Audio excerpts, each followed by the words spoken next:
Assalamualaikum warahmatullahi wabarakatuh, Sobat BMC. Setelah kita mereview dari salah satu dari batu antik yang baru saja saya dapatkan, di sini saya akan mengajak Anda semuanya untuk mereview. Jadi bawahnya untuk saya baru saja mendapatkan dua buah pusaka, Sobat. Nah, dua buah pusaka itu adalah ini, Sobat. Nah, ini kalau nggak salah kemarin dapurnya, untuk di dapurnya itu dapur apa ya, tilam upih atau brojol kalau nggak salah. Nah, kalau yang ini adalah dapurnya dapur jala. Nah, seperti apa sih wujud atau penampakan dari kedua pusakanya, kita akan mereviewnya bersama-sama.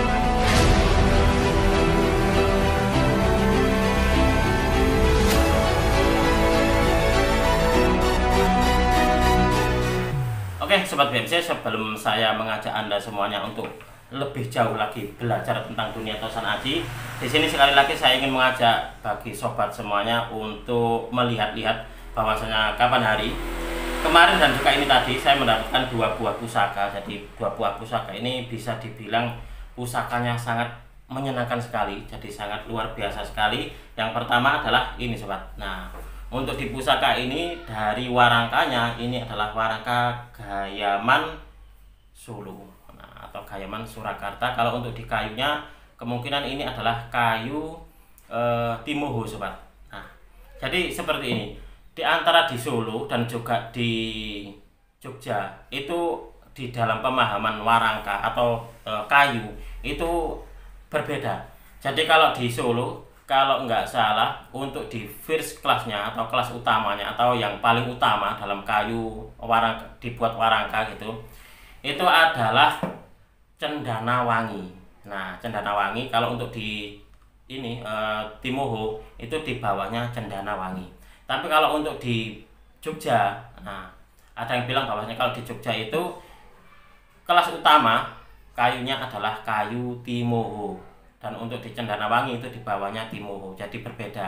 Jadi mungkin setiap apa ya tempat gitu, mungkin setiap tempat juga setiap orang mungkin berbeda. Jadi itulah kenapa kalau kita memiliki sebuah perbedaan di dalam dunia Tosan Aji, atau kita mendapati perbedaan di dalam dunia Tosan Aji, itu adalah hal yang wajar. Dan kita jangan sekali-kali memaksakan kehendak kita. Jangan merasa kita paling benar sendiri, Sobat. Karena apa? Karena di dalam dunia Tosan Aji itu semuanya itu serba dimungkinkan. Tidak ada yang kebenarannya itu tidak bersifat mutlak. Nah, dalam pemahaman dapur, pamor, ataupun juga masalah tangguh, itu terkadang berbeda-beda di dalam penafsirannya. Beda tempat akan berbeda lagi namanya. Berbeda orang itu pun juga berbeda dalam menafsirkannya. Entah dapur, pamor, ataupun juga masalah tangguh. Itulah kenapa saya ingin berpesan kepada Sobat BMC, khususnya ini yang pemula gitu, atau bersifat umum gitu sajalah, bahwasanya kalau Anda atau panjenengan ini menemukan gitu, ataupun juga mendapati bahwasanya di dalam pemahaman saya ini kok dapurnya ini, pamornya ini, tapi setelah saya tanyakan kepada teman, katanya dapurnya ini dan pamornya yang ini, kok berbeda. Nah, di dalam dunia Tosan Aji hal tersebut adalah sangat wajar sekali, Sobat. Nah, sangat wajar sekali karena ini adalah bersifat personal. Jadi berbicara tentang pusaka Tosan Aji itu adalah bersifat ranahnya adalah ranah personal. Jadi yang panjenengan paling mantap itulah yang silakan diyakini atau silakan dipakai. Jadi kalau nanti dalam keyakinannya ini adalah dapurnya dapur ini, saya punya keyakinan karena saya di dalam belajar saya sudah membaca buku ataupun juga ikut di dalam seminar atau menanyakan kepada senior, ataupun juga saya melihat langsung di pameran-pameran ataupun di dalam museum. Saya meyakini bahwasanya dapur yang ini adalah dapur namanya A gitu. Lalu Anda mendapati lagi temannya bawanya dapur seperti itu, bilangnya B. Nah, kalau hal-hal yang seperti itu, alangkah baiknya Anda bersifat bijaksana. Jangan ngotot, wah ini kok harus seperti ini. Ini adalah dapurnya ini karena saya gini gini gini dan merasa paling benar. Jangan sampai seperti itu. Jadi kalau teman ataupun juga siapa yang katakanlah berbeda gitu, berbeda pendapat dengan kita, itu alangkah baiknya kita menghindari perdebatan. Kita harus berpikir secara bijak karena di dalam pusaka ini kita diajarkan untuk menjadi manusia bijak. Itulah kenapa semua pusaka kebanyakan dari pusakanya itu condong leleh. Condong leleh itu derajat kemiringan, selalu menunduk. Itu mengajarkan kepada pemiliknya untuk menjadi manusia yang rendah hati, yang tidak mementingkan egoismenya sendiri-sendiri. Itu seperti itu di dalam pemahaman saya yang saya pelajari selama ini dalam dunia tosan aji sobat. Kita lanjutkan lagi. Nah, kita lanjutkan lagi ini untuk di kayunya. Kemungkinan ini adalah kayu timuhu. Nah, kapan hari saya pernah membahasnya juga, memberitakan kepada sobat dan juga saya bertanya kepada salah satu teman saya yang merupakan seorang meranggi gitu. Bahwasanya kayu timuhunya beliau 2 gitu, warangka. Jadi berbentuk warangka itu ditawar 24 juta belum dikasih sama beliau. Itu orang Jogja memang. Nah, orang Jogja. Dan memang kalau di Jogja itu kayu timuhu kayaknya adalah menjadi kayu yang istimewa daripada cendana. Nah, berbalikannya kalau di Solo katanya yang istimewa itu adalah kayu cendana wangi. Nah, dan untuk di kayu timuhu itu dibawanya cendana. Ada yang seperti itu. Mungkin di tempat lain ada persepsi lain atau ada penilaian lain. Mungkin enggak, yang paling bagus adalah kayu awar-awar. Nah, mungkin ada yang seperti itu juga. Segala sesuatu yang perbedaan di dalam dunia tosan aji itu menjadikan indah asalkan kita menyikapinya dengan bijak. Jangan kita memaksakan kehendak kita atau memaksakan kalau kehendak kita ini adalah yang paling benar. Jangan sampai seperti itu, sobat. Oke, kita akan melanjutkan lagi. Nah, di sini saya mendapati bahwasanya di warangkanya di bagian ini, di bagian belakangnya ini ada tulisannya tilam upih ini, sobat. Nah, tilam upih. Dan untuk di sini bagian dadarnya ini bagus ini. Ini kayak dadar belimbingan seperti ini. Ini sepengetahuan saya kayak dadar Ponorogoan itu loh. Nah, kayak gini. Oke, kita akan melihatnya ini, sobat. Nah, ini adalah wujud dari pusakanya. Di situ tadi tertulis tilam upih. Nah, langsung saja saya raba seperti ini. Saya ingin memastikan bahwasanya ada nggak tikel alisnya, dan ternyata ini tidak ada tikel alisnya. Nah, ini tidak ada tikel alisnya, dapurnya lurus, lalu gandeknya lugas, dan ada pejetan. Nah, ini di dalam pemahaman tosan aji saya, ini namanya dapur brojol. Ini adalah dapur brojol. Silakan kalau Anda ingin melihat di buku dapur. Nah, di buku dapur keterangan dari dapur brojol adalah dia garisnya lurus, lalu gandeknya lugas, dan juga ada pejetannya, tidak ada tikel alisnya. Kalau ada tikel alisnya, ini baru namanya tilam upih, sobat. Nah, seperti itu. Nah, ini kalau di dalam pemahaman saya namanya adalah dapur brojol, dan untuk di pamornya, ini pamornya kul buntet, sobat. Nah, kul buntet atau pusar bumi, ada yang menyebutnya seperti itu. Nah, ini di bagian sor-sorannya ini. Di baliknya pun juga seperti itu. Dan untuk di karakter dari pamornya, ini pamornya lembut kayak neutro. Nah, ada loh dari pecinta tosan aji itu tidak ingin yang pamornya mubiar. Saya mempunyai seorang pelanggan dari Depok kalau nggak salah. Beliau itu kalau yang pamornya mubiar nggak suka, justru sukanya pamor yang neutro atau yang tampilannya itu ngedok. Nah, jadi seperti ini, hampir seperti ini. Nah, beliau bilangnya suka yang pamornya itu memang ngedok, jadi tidak suka yang ngebiar, Mas Tony. Kata seperti itu. Ya, setiap orang memang berbeda-beda di dalam menentukan kriteria dalam memilih tosan ajinya, itu seperti itu. Nah, untuk di bagian sor-soran ini adalah pamornya pamor kul buntet atau pusar bumi. Ini adalah berbentuk lingkaran sobat, seperti kayak obat nyamuk. Jadi satu tapi dia alurnya melingkar. Nah, satu tapi dia alurnya melingkar seperti ini. Nah, ini adalah pamor kul buntet ini. Nah, kul buntet ini di dalam buku pamor. Nah, coba saya ingin menunjukkan kepada sobat bahwasanya ini adalah di buku pamor keterangan tentang pamor kul buntet. Coba kita akan mencarinya dulu sobat. Nah, ini adalah kul buntet. Nah, ini adalah pamornya, pamor kul buntet. Bahwasanya di sini di dalam keterangannya mirip pamor batu lapak, bedanya pusarannya ini hanya satu dan alurnya melingkar. Secara keseluruhan lebih bulat dibandingkan dengan pamor batu lapak. Kalau batu lapak itu dia setengah lingkaran, sama-sama berada di bagian sor-sorannya keris. Nah, ada bisa keris bisa tombak gitu. Berarti di sor-sorannya tosan aji. Lanjut lagi, tetapi kul buntet punya nilai rezeki. Nah, untuk di tuahnya ini hampir sama dengan batu lapak gitu. Tetapi kalau untuk di kul buntet ini mempunyai nilai rezeki, selain menghindarkan bahaya juga menghalangi usaha penipuan, dan umumnya pamor ini baik untuk semua orang. Nah, kalau untuk di pamor batu lapak itu bentuknya seperti ini. Nah, setengah lingkaran seperti ini sobat. Ini kalau di dalam tuahnya, kalau batu lapak ini batu lapak ini lebih kepada ini singkir boyo, jadi lebih kepada perlindungan sobat. Nah, seperti itu. Ini adalah keterangan tentang pamor kul buntet atau pamor puser, ada yang bilang puser bumi. Nah, kalau untuk di bagian atasnya ini adalah pamor. Kalau saya menurut saya ini pamornya pamor kemarin yang bilang kemarin yang punya teman saya itu bilangnya adalah was putah mas, tapi ada tibannya gitu.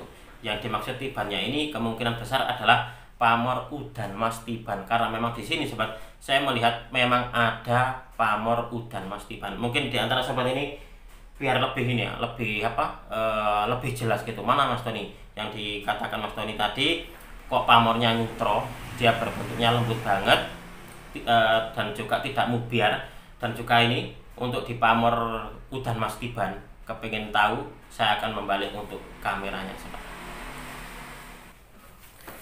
Oke sobat BMC, kita akan melanjutkan lagi untuk mereview dari salah satu pusaka yang baru saja saya dapatkan. Nah, baru saja saya dapatkan ini tadi. Nah, di dalam keterangannya di sini Anda pun juga bisa melihat bahwasanya di sini tertulis namanya tilam upih. Nah, ini tilam upih ini sobat. Padahal untuk di dapurnya adalah dapur brojol. Itulah kenapa kita kalau memahari sebuah pusaka jangan serta-merta kita percaya dengan penjualnya. Terkadang penjualnya itu pun juga tidak tahu loh nama dari dapurnya atau nama dari pusaka yang dia maharkan. Nah, itulah kenapa kita juga harus memiliki sebuah pedoman sendiri. Kita juga harus mempunyai keilmuan sendiri di dalam dunia tosan aji. Nah sobat, ini untuk di kayunya ini kayaknya ini adalah kayu bagus ini. Ini kayu lawasan. Ini saya dapatkan warangkannya seperti ini memang. Jadi ini adalah satu set dengan kerisnya. Nah, saya sangat yakin sekali ini nanti setelah saya serviskan, pelet atau motif dari kayunya ini akan nampak keindahannya. Saya yakin ini kayunya bagus ini kayaknya. Dan untuk di pendoknya, ini adalah pendok lawasan sobat. Nah, ini pun juga ada motifnya. Nah, saya ingin mengajak sobat semuanya bahwasanya di dalam kita menikmati dunia tosan aji, jangan melulu langsung menikmati di pusakanya atau di bilahnya. Kita pun juga harus menikmati sandangannya dulu sobat. Karena apa? Karena sandangan atau warangka ataupun juga pendok seperti ini pun juga merupakan bagian dari sebuah karya seni yang luar biasa. Nah, ini adalah kalau nggak salah untuk di bahannya ini bahan mamas ini mungkin sobat. Nah, ini dia ada motifnya seperti ini sobat. Dan ini kalau boleh saya bilang ini masih utuh ini. Ini terdapat ukiran hewan-hewan, nggak tahu ini hewan apa ini ya. Nah, seperti ini. Terbayang nggak kira-kira pengerjaannya seperti apa kalau membuat yang kayak gini? Pasti membuatnya ini penuh dengan ketelitian, ketelatenan. Jadi betul-betul harus telaten sekali ini menatahnya ini sobat.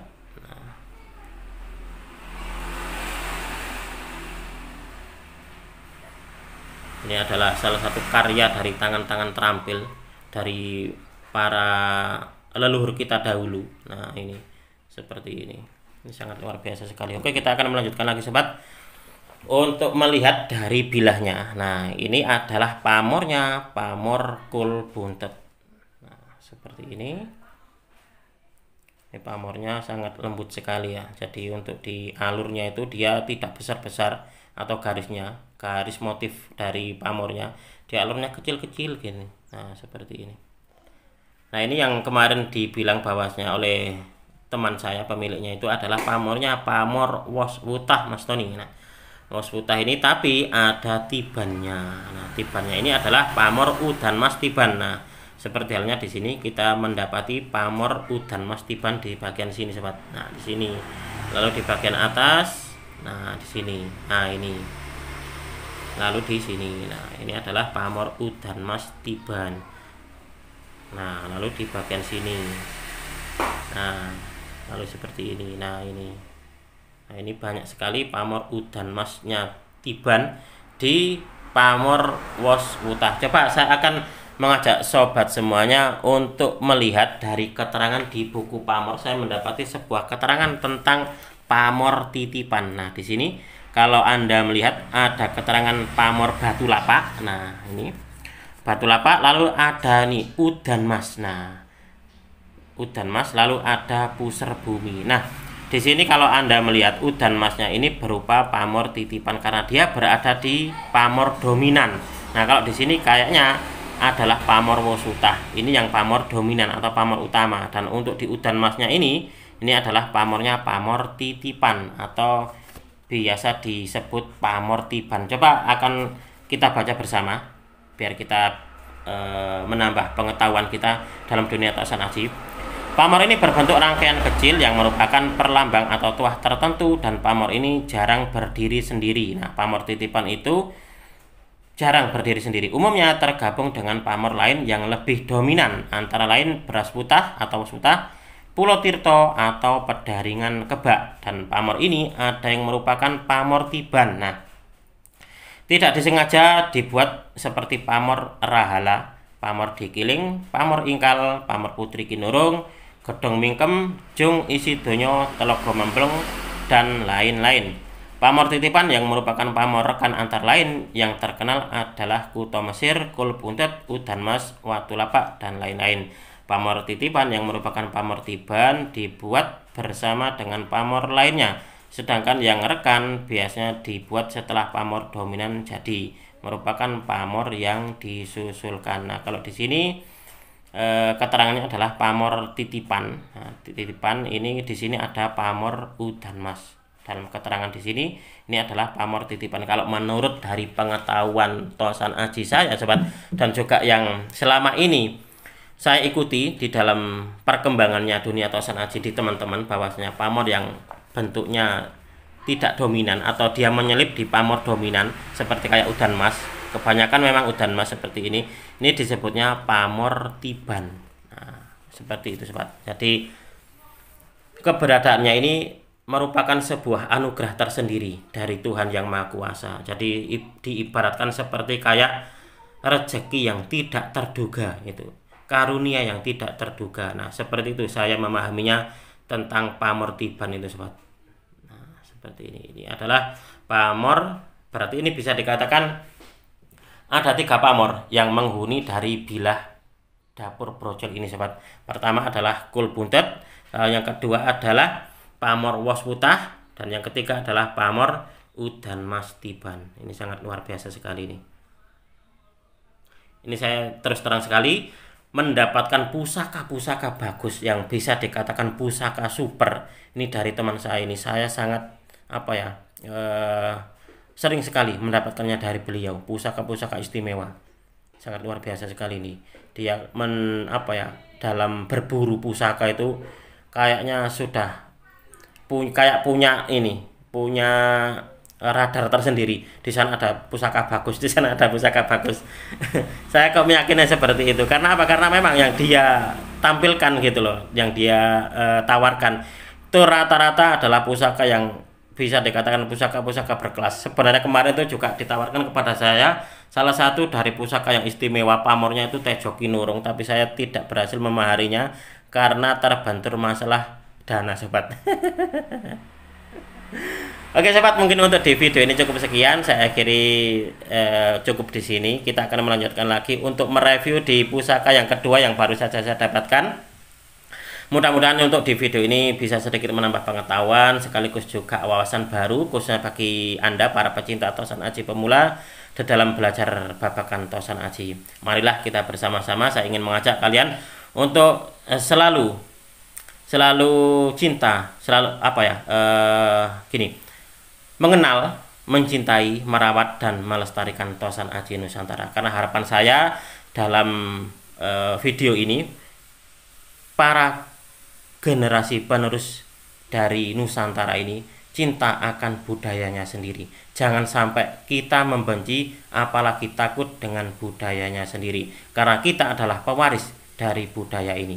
Dari saya cukup sekian. Terima kasih dan wassalamualaikum warahmatullahi wabarakatuh. Kita akan melanjutkan lagi untuk mereview di pusaka yang kedua.